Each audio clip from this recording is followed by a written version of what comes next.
Bonjour monsieur, Bonjour madame, comment on vous appelle? moi c'est monsieur Ewange, Kingsley Etuge. Ok, aujourd'hui nous aimerions vous poser la question qui est celle de savoir quels sont les critères pour faire un bon choix, un bon choix de la conjointe pour un mariage durable.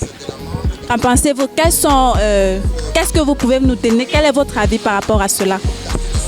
Okay, good morning. Thank you for this question. You are asking me the characteristics of a good marriage. There are so many of them. There are so many characteristics of a good marriage. But because of time, I would like to enumerate just a few. In a good marriage, though, it's difficult to have a good marriage, but it's also possible to make a good home. So one of the characteristics of a good marriage is the family is always happy. Yeah, the family is always happy. Even if when they don't have anything, they are contented with what they have. They are always happy. They always like to share in all terms. Another characteristic of a good marriage is love. When love is present, everything is possible. Yeah, when a couple, love is existing among them, guided by the Holy Spirit, because it's the Holy Spirit that really makes marriage. Yes, it's always booming. Though they might have differences, they might have problems, but the problem seems not to be maximal. They are always minimized. So we live happily when love is concerned and when your relationship is tied with the Spirit of the Holy Ghost. Bon. Je vais me battre en français. Les critères de bon mariage sont énormes, mais je vais juste énumérer un peu. Les premières des choses, un bon mariage, qu'est-ce que fait un bon mariage? D'abord, c'est l'amour. C'est l'amour. Quand l'amour entre les couples, même si les couples n'ont pas assez même à manger, ils sont contents. Ils sont contents. Donc, tu dois aimer ta femme comme Dieu nous dit d'aimer ta femme. Quand la femme, homme se marie, la femme, ils sont maintenant un. Où tu dois aimer ta femme comme toi-même. Donc, quand l'amour est présent dans le foyer, vraiment, ça fait, c'est une bonne chose. Oui, c'est une bonne chose. Aussi, tu vas voir qu'un bon mariage, toujours, les couples sont toujours contents. Même les enfants, parce qu'il y a les moments qu'il n'y a même rien à manger, et aussi le mariage qui est basé sur l'amour de Christ. Oui, le mariage qui est basé sur l'amour de Christ est très bien. Oui, là tu connais vraiment le respect, parce que tu sais que tu ne peux pas faire à ta femme ce que tu ne veux pas que Dieu fait à toi. Donc l'homme, oui, donc c'est une mariage. Quand un mariage est aussi basé à l'amour de Christ, c'est tellement important. Vous allez vivre bien. Donc pour moi, ce sont les critères d'un bon mariage.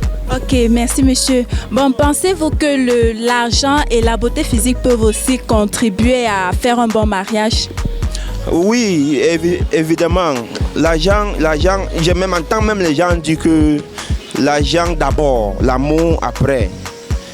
Mais moi, c'est possible que si tu aimes quelqu'un pour qui la personne est, c'est bien.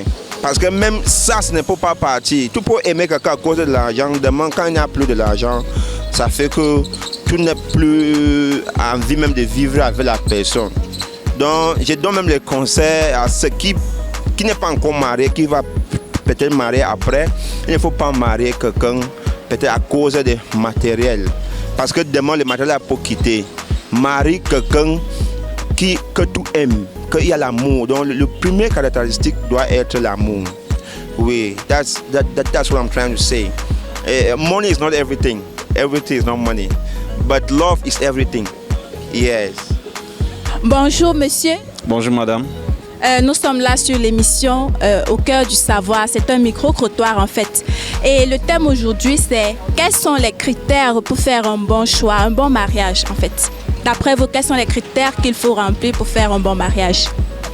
Alors les paroles que je viens de tenir, c'est pas du fait de mon expérience parce que je suis pas marié. Donc c'est ce que j'idéalise en fait, c'est ce que je pense. Moi de base, je crois qu'un bon mariage, la fondation c'est la confiance. Donc entre vous deux, vous devez avoir une confiance inébranlable, n'est-ce pas? Et après, pour que ça perdure dans le temps, il faut le pardon. Donc il y aura beaucoup de choses qui vont arriver, ça ne va pas être des fous rires tout le temps, bien, mais il y aura aussi des malheurs, il y aura des trahisons. À coup sûr, nous sommes des hommes. Vous voyez, on ne peut jamais connaître assez quelqu'un. Donc même si tu dis, ah, je connais, c'est ma femme, mais il y aura des choses qui vont se passer. Il va falloir pardonner pour que ça fasse des 30 ans, 20 ans de mariage, tu vois. Voilà. Vous pensez que peut-être la beauté physique, l'argent peuvent aussi être des conditions. En fait, peuvent aussi faire un bon mariage, peuvent aider à faire un bon mariage. C'est clair que oui, nous sommes en 2023 et même si certains pensent que l'argent ne fait pas le bonheur, moi je pense que ça fait le bonheur, ça apporte une certaine sérénité, une certaine stabilité. Tu vois, si tu es malade, si tu as besoin de fringues, si tu as besoin de... Même pour te marier, il faut l'argent. Hein? Donc je ne connais pas quelqu'un qui va... Peut-être ça existe, qui va accepter un gars qui n'a rien et il va à la mairie, tout ça. Il faut l'argent. Il faut absolument l'argent pour le mariage, tu vois. Okay. Nous sommes tous capitalistes, nous sommes, comment dire, c'est pas trop matérialiste en fait, c'est le mot que je cherchais. Nous sommes tous matérialistes. De la même façon que les filles vont chercher les gars qui ont l'argent, nous-mêmes les garçons cherchent les filles qui ont l'argent maintenant. Tu vois, n'en déplaise à ceux qui n'ont pas l'argent. Donc, il faut l'argent. Il faut l'argent pour un bon mariage, il faut l'argent. Il faut l'argent pour moi. Waouh! C'est très intéressant par ici. Monsieur affirme que l'argent fait le bonheur dans une certaine mesure. Donc, l'argent peut contribuer à faire le bonheur, à maintenir la stabilité dans un foyer en quelque sorte. Merci. Merci madame, merci. Bonjour monsieur. Bonjour madame. Nous sommes dans l'émission Au cœur du savoir et aujourd'hui nous avons comme thème les conditions à remplir ou les critères à remplir pour faire un bon mariage. Nous voulons avoir vos avis par rapport à ça. Pour avoir un bon mariage, à mon avis, je pense qu'il faut d'abord qu'il y ait de l'entente. Quand les deux partenaires s'entendent, je pense qu'ils peuvent faire beaucoup de choses. Et dans cette entente, il faut aussi qu'il y ait je peux appeler ça comment? Il faut que les deux soient aussi en train de se battre pour l'évolution du couple. Parce que quand c'est une personne qui se bat, parfois l'autre trouve tout facile. Donc je pense qu'il faut d'abord l'entente et il faut que les deux se battent pour l'évolution du couple. D'accord. Pensez-vous donc que la beauté physique peut faire partie des conditions? La beauté physique, je pense que c'est pas ça le problème. Tout le monde peut arranger son partenaire et il devient bien. Donc la beauté physique, c'est pas important. C'est les comportements qui comptent. Les comportements, les habitudes, supporter son partenaire selon ses défauts, je pense que c'est ça. Bonjour monsieur. Bonjour madame. Quel est votre nom? Je suis Noubissi Patrick. D'accord, merci. Nous sommes là dans notre nouvelle édition Au cœur du savoir et nous avons pour thème les conditions à remplir ou du moins les critères pour faire un bon mariage. D'après vous, quels sont les critères à remplir pour faire un bon mariage? Je parlerai premièrement de la confiance. Parce que s'il y a manque de confiance, tout est bousillé. Voilà. D'accord, donc... La complicité. S'il n'y a pas de complicité, tout est bousillé. Le dialogue. Manque de dialogue, tout est gâté. Voilà. Il y a autant de choses dont je ne peux citer ici. Ok, d'accord, merci. Donc nous avons énuméré la complicité, le dialogue et la confiance. D'accord, merci.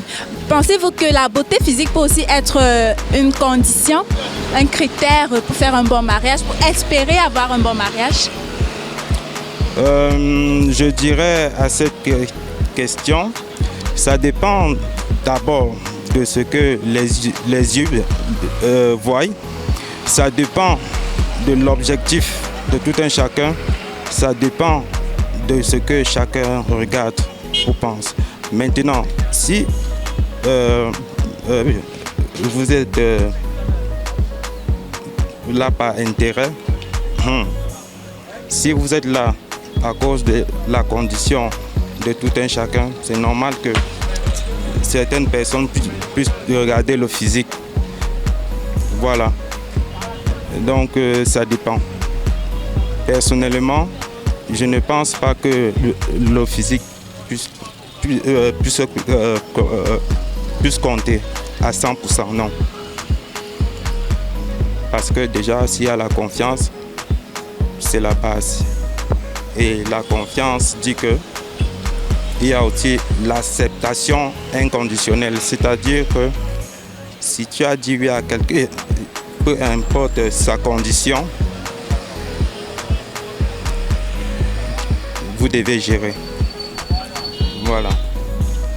D'accord. Donc, si je comprends bien, si vous êtes avec quelqu'un et que vous vous rendez compte que peut-être la personne a un défaut physique, comme par exemple une paralysie, pour vous, ça ne dérange pas tant que vous êtes sûr que la personne a un bon comportement. Voilà. D'accord, merci. Déjà, je vais plutôt faire l'effort à changer la personne. S'il faut soigner, je vais prendre les dispositions à le faire. Parce que déjà, avant d'accepter, je devrais réfléchir. Et pendant que je réfléchis, je vois la personne et je vois si ça peut aller ou pas. Mais pour moi, le physique ne compte pas totalement. Bonjour papa. Bonjour madame. Ok, comment on vous appelle? Moi c'est Raphaël. Ok, papa Raphaël, nous sommes là dans l'émission Au cœur du savoir sur Question de Temps TV. Et la question aujourd'hui est celle de savoir quels sont les critères à remplir pour faire un bon mariage, d'après vous. Oui, pour faire un bon mariage, il faut d'abord se responsabiliser. Sois d'abord responsable, accepte que bon, ta compagne que tu prends entre les mains de sa famille, tu vas l'entretenir. Oui, tu as signé un engagement pour toi et elle. C'est à toi maintenant de faire preuve de l'amour que tu as envers ta compagne et à elle aussi de montrer l'amour qu'elle a en toi. Parce que pour qu'un foyer vraiment durcisse correctement et très sûr, c'est la soumission, l'obéissance entre les deux couples. Bon, quand il y a des ordres, bon, voilà alors où tout se gâte. C'est vrai. Quand il y a des ordres, tout se... Oui, c'est vrai. Voilà ce qu'il y a dans la vie. Ça ne sert à rien de courir. Si tu as dit oui à ton partenaire, que l'autre aussi a dit oui à toi, reste tranquille. Ça ne sert à rien de courir. Soumets-toi à ton partenaire, comme il va se soumettre à toi, les choses vont bien marcher. Bon, papa, pensez-vous que votre fille peut aller chez un monsieur pauvre et l'est handicapé, bon, juste parce qu'il est responsable? C'est ma fille, l'amour est universel. Aveugle ou quoi que ce soit que ma fille a aimé, je ne pourrais que le souhaiter bon vent. Ce n'est pas à moi de contredire, non. Parce que dans la vie, laissez tout un chacun faire son choix. C'est pas ça? C'est ça. Elle a choisi un aveugle, elle a choisi un boiteux. C'est le choix qu'elle a fait. Eh oui. Waouh, vous êtes intéressant en tant que père. Hein. Je vous assure que si tous les papas étaient comme ça, les mariages seraient beaux aujourd'hui. On n'aurait pas... Ça dépend, chacun a sa conception à soi. On ne force pas quelqu'un à aimer tel. Non, c'est ta fille. Si ta fille a dit que mon papa, voilà mon partenaire avec qui je vais mener ma vie, ne contredis pas. Laisse-la partir bonnement. Souhaite-la seulement bon vent. C'est tout. Ne va pas dire, oh tu vas marier. Non, c'est Dieu qui donne. C'est Dieu qui donne. Mais voir quelqu'un que tu méprises, la personne qui va te sauver. C'est ça dans la vie. Ok. Merci ma fille. Bonjour monsieur. Bonjour madame. Nous sommes sur la chaîne Question de Temps TV, dont l'émission est Au cœur du savoir. La question du jour est celle de savoir quels sont les critères pour faire un bon mariage, les critères à remplir pour faire un bon mariage. D'après vous, monsieur? Selon moi, les critères remplis, il faut avoir une certaine maturité. Quand je dis maturité, je parle environ de l'âge. Parce que de nos jours, nous constatons que dans la société, beaucoup de gens se poussent à se marier tôt sans pourtant cerner les différents rouages, genre l'éducation familiale, les conditions de vie. Donc ils se précipitent en fait. Donc pour moi, je proposerais aux uns et aux autres de d'abord apprivoiser toutes ces petites rouages pour pouvoir mieux se lancer. D'accord. Et qu'en est-il alors du physique, de certaines autres conditions telles que la beauté physique autant pour moi et la condition sociale par exemple? Pour moi, la beauté est relative. Hein. Comme par exemple, moi, je peux aimer une femme handicapée. Mon frère, lui, peut peut-être dire que non, lui, il aime peut-être les femmes avec des bonnes formes, brunes, donc c'est relatif. Chacun tire de son grade, de son côté, donc ça dépend des circonstances. Bon, maintenant, pour ce qui est de la situation sociale, ça dépend aussi. On peut regarder peut-être dans les zones non enclavées. Il y a ceux qui sont heureux en mangeant peut-être une assiette de légumes. Donc tout dépend du choix de tout un chacun selon moi. Bonjour madame. Bonjour. Comment on vous appelle? Virginie. Ok madame, nous sommes dans l'émission Au cœur du savoir sur Question de Temps TV. Et la question est celle de savoir quels sont les critères à remplir pour faire un bon mariage d'après vous. Ok, merci. Selon moi, les critères à remplir pour faire un bon mariage, il y a d'abord l'amour des conjoints. En plus de cela, s'ajoute la confiance mutuelle, c'est-à-dire les deux époux, les deux conjoints doivent se faire confiance. À cela s'ajoute le dialogue. Le dialogue, vous devez dialoguer, les couples doivent dialoguer, peu importe le souci, doivent dialoguer. Et à cela, on peut aussi ajouter la crainte de Dieu. La crainte de Dieu, cela permettra que votre union soit soudée, que vous soyez toujours unis, peu importe les difficultés. Merci. D'accord, madame. Bon, moi, mon critère, par exemple, l'un de mes critères sont le physique. Quand je vois un homme beau, là, mon cœur fait pam pam. Quand je vois, il a la voiture, en plus, mon cœur fait ça bouge là-dedans. Alors, vous me conseillez quoi? Est-ce que je suis en train de faire un mauvais choix ou alors est-ce que je suis en train de faire un bon choix? Pour le choix, ça dépend de tout un chacun, hein. Ça dépend des envies de tout un chacun. Mais selon moi, mon humble avis, l'amour, la beauté physique en fait, ça n'entre pas trop en jeu. Pourquoi? Parce que étant déjà peut-être en couple, ton conjoint peut avoir peut-être un accident qui peut faire en sorte que peut-être qu'elle soit peut-être handicap, qu'elle ait peut-être le handicap. Est-ce que vous allez cesser d'aimer votre personne? Non. Donc l'amour, selon moi, n'entre pas trop en jeu. Pourquoi? Parce que nous devons, quand tu aimes ta personne, tu dois l'aimer, peu importe les difficultés, pour le meilleur et pour le pire. Bonjour madame. Comment on vous appelle? Bon, moi c'est mademoiselle Sandrine. Ok. Bon, nous avons pour thème aujourd'hui quels sont les critères pour faire un bon mariage. Les critères du conjoint en fait pour faire un bon mariage. Bon, déjà pour ce qui est des critères des conjoints pour faire un bon mariage, c'est d'abord tout à la base, c'est l'entente. C'est l'entente. Est-ce que mon conjoint répond à mes attentes? Si oui, je m'engage. Sinon, je ne m'engage pas tout simplement.